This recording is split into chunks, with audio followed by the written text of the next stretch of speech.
you to that. Oh, no. Oh, Rose, that's okay. I hope you don't mind my pouring us some coffee. No, of course not. I should have been here to get it for you. Rose, are you all right? Yeah, I'm fine, Brian. You seemed a little shook up when you went upstairs. I was shook up. When you told me about the policeman being wounded and driving the ambulance and Rick going to surgery, I called the hospital. And I just had a strange feeling, and I was right. Well, right about what? Rose, what's up? Hutch was on that ambulance, too. Are you kidding? No. They thought it would be a good way to get him back to prison without anybody knowing about it. I knew they had to take him back, but I wasn't sure what kind of way they were going to do it. Well, was Hutch wounded? Rick only mentioned 2 police officers. He wasn't found. Uh-oh. I don't like this. This sounds like the organization. That's exactly what I'm afraid of, Brian. Well, what would they do to him? Baby, do you have to ask? Hutch may be dead. I really feel rotten about this. This is a bummer. Oh, honey, I'm sorry. You've gotten pretty close to him, hadn't you? Look, I spent a lot of time with the man. Gail and I were trying to give him some hope. And he was beginning to have hope, from what I understand. We thought we could get him on parole, but perhaps give him a chance for a new life. Oh, but how can you get a murderer parole? He did bring down the whole Frank Smith mob. That should count for something. I'm not trying to defend him. Yeah, I know, but a murderer killed somebody. He should have to pay for that. Maybe Hutch has. Hey, look who's here. Hi, guys. Yeah, Mr. and Mrs. Santa Claus. Hi, you two. Hi, Rose. Let's get you some coffee. Oh, thanks. We can really use that. Oh, look, well, why don't you guys pull up a stool? We'll move over. Okay, just let me hang up the phone. Crazy weather, huh? Rose, you don't have to say a word. But if you need a friend, we're here. Maybe we can have some dinner.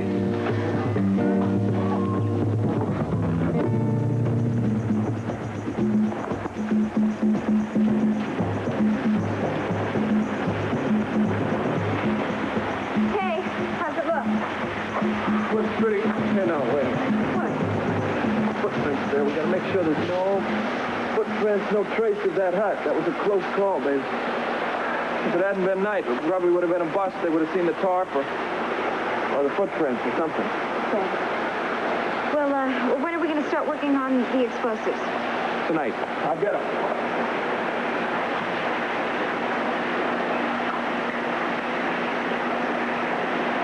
Well, that's all we do. Yeah. Take about 4 or 5 globs of this. I think we can probably spare that much. Yeah. Take it over to the entrance to the compound. Uh-huh. And rig us up a nice little explosion. I don't know if it's going to work, baby, but it's the only idea I can come up with.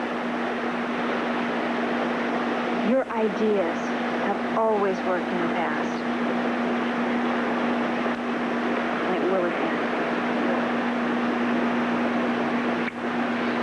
I believe you. Oh, I believe you.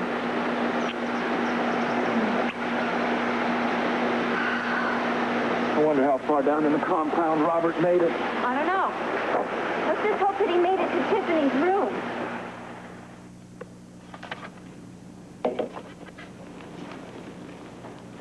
Oh, please, Victor. What's the matter now, darling? I do not like having our intimate moments recorded on tape.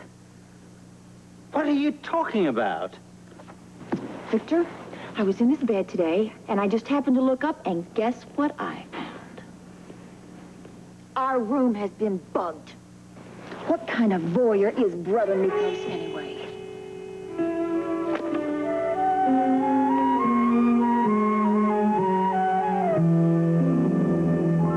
I cannot believe this, Victor. It is a disgrace. It is an outrage. Tiffany, just calm down. Your brother just put a wiretap in our room. I don't believe it, not for a minute. Oh, no? Well, Victor, I saw it. It is right up here behind the sculpture. No, don't you touch it. Don't you dare touch it. I want Mikkos to know exactly that I know about his vile and evil ways. How do I know that you're not even in this with him? How dare you say such a thing to me? Oh, I don't know. You just probably sit around all afternoon and get your jollies listening to all of our intimate little moments in here. Oh, I absolutely dare. Listen, Tiffany, Don't you dare touch me. Don't you dare touch me. I don't think I'll ever make love to you here or anyplace else again. I'm How telling could you have let Mikkos do something like But that? I didn't know anything about this. Oh, come on. Mikkos, can you hear me? You will never, ever again have anything to do with my private life. Do you see it? Do you see it? There it is. It's true. Oh, you didn't believe me. Well, this is the very end. This is the last straw, Victor. I can't believe that you would actually think that I would lie to you. Tiffany, I am just as angry about this as you are. Oh. I'm going to go and have it out with my brother.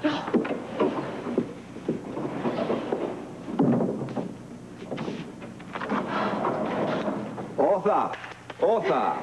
Well, I was rather smashing, wasn't I? Absolutely. Listen, we better get out of here. We've wasted too much time as it is. What next? The control room. I've given Luke and Laura 24 hours to get to the raft and make their escape. Okay? Let's Okay, go. well, let me get my shoes. Okay, let's go. Wait a second, there's something I don't understand here. Now, when we set these off at the entrance to the cave, you know? Yeah.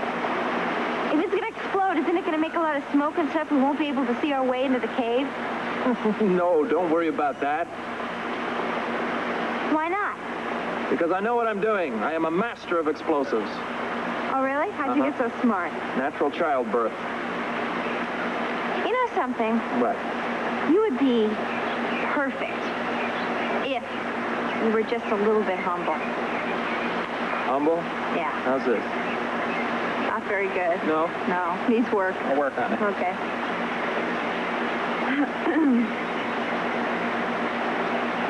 You know something? What, baby? Trust you with my life. It's about the size of it, you know. Oh, now, don't go getting all these pangs of responsibility. I okay? am responsible for you. No, you're not. You're not. You're not. I came here of my own free will.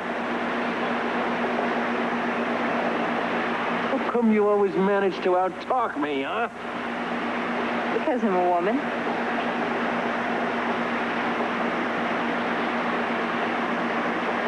Yes, you sure are. Well, that's just for the breeze. You know, it's hot. It's a nice breeze. It is hot, isn't it? Listen, after we finish these, Laura, Yeah. we have to stash them so the patrol doesn't find them. Okay. And it's only an emergency plan, just in case Scorpio doesn't show up, that's all. Say that like you don't think he will. No, he will. He will. Not only will he show up, he's going to be obnoxious about it. He's going to come in here bragging about how he saved the world and everything single-handedly. Oh, he'll never let us forget it, I'm telling you. We'll probably have to stick a sock in it. You're amazing. Yeah? Yeah. You always manage to make me laugh.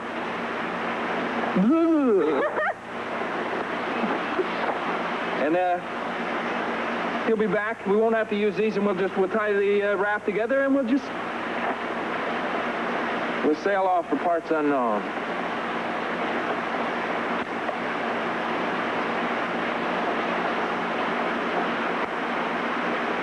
Hey. You're thinking about home, huh? Of course I am. Of all the places in the whole world, they had to pick Port Charles.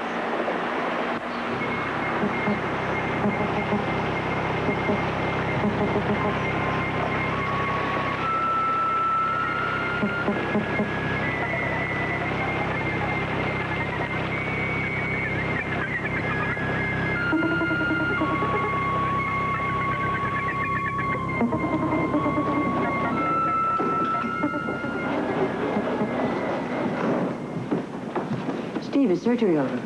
They're closing now. The officers are alive, but just barely. Oh, wow. Captain Ramsey phoned from his car, and he's having a tough time, but he said he'll be at the hospital as soon as he can. Excuse me. Main desk, Mrs. Brewer. I'm calling from Washington, Mrs. Brewer. Ted Ballentine, World Security Bureau. I'm trying to locate a Dr. Rick Weber. Yes, Mr. Ballentine. Dr. Weber is in the hospital, but he's tied up in surgery right now. However, our chief of staff is here. Dr. Hardy, would you like to speak to him? Yes, I'd like very much to talk with him. Hold on just a moment, please. Mr. Ballentine, World Security Bureau. Thank you. Mr. Ballentine, this is Steve Hardy. What can I do for you? I'm with World Security Bureau. Yes, so I understand. Well, I'm very pleased to talk with you directly about this. I was going to ask Dr. Rick Weber to brief you. I'm taking a plane to Port Charles, and I'd like to ask you to please stand by for my arrival sometime tonight. This is a matter of top secret priority. I urge you not to mention this phone call to anyone on your staff. Yeah, yes. No, I mean, of course not. Thank you, Dr. Hardy.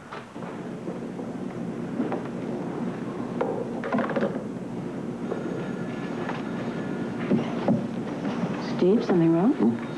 No, nothing. Now, please just don't mention this phone call to anyone.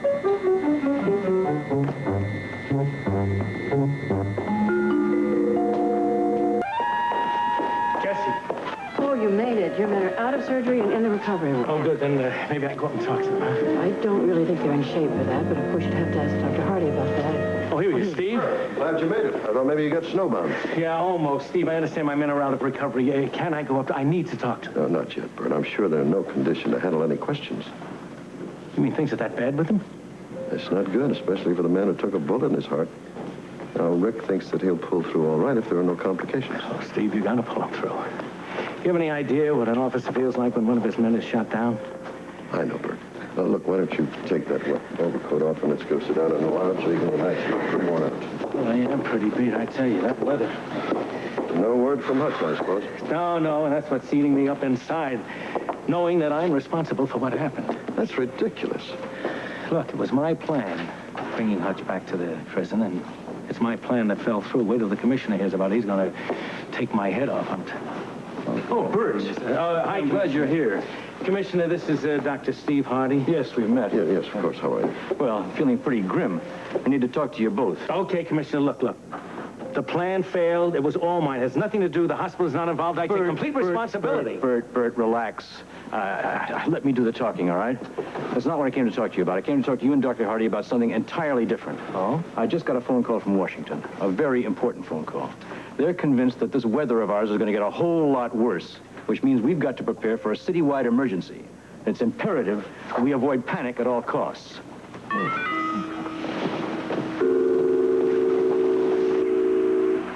Okay, baby, that does it. Yeah? Now, all we got to do is find a place to stash them. I have an idea. What? How about right at the top of that tree there? Nobody would ever see it up there. That's a great idea. That's a brilliant idea. Thank you. You are a genius. Thank you. I think so, too. And you're so humble. Gotcha. All right, I'll tell you what. Wrap them up in that. Yeah. I'll shimmy up the tree and hand them up to me, okay? Okay. All right.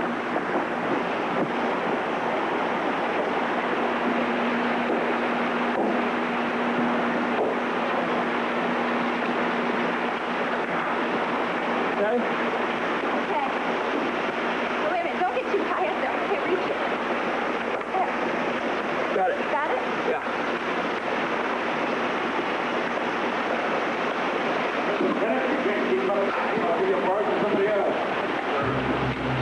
The patrol. What are you doing?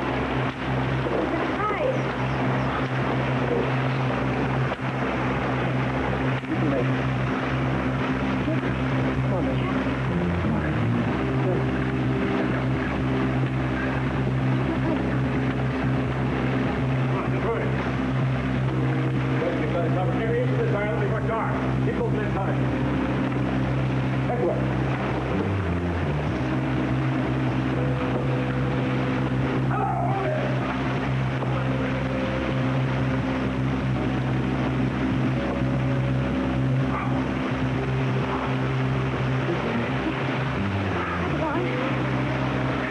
Yeah, they're gone, baby. Damn, you can climb a tree.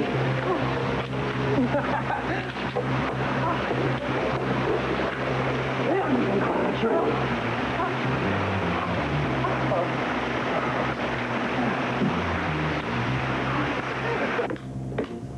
Is Mikkos in the control room? I'd like to speak with him, please. He is retired for the evening. Oh, I see. In that case, I think I'd like a brandy. Would you please open the door and let me in the crystal room? Yes, ma'am. Thank you. Oh, I'm so sorry. Excuse me, please. Can you get it there? Yeah. Oh, thank you. Very kindly. Thank you.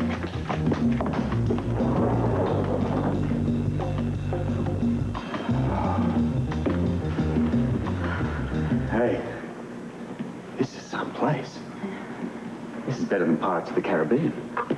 Where's the control room? Oh, it's behind the store. But I told you nobody knows the combination but Mikkos. We'll just have to figure it out, won't we?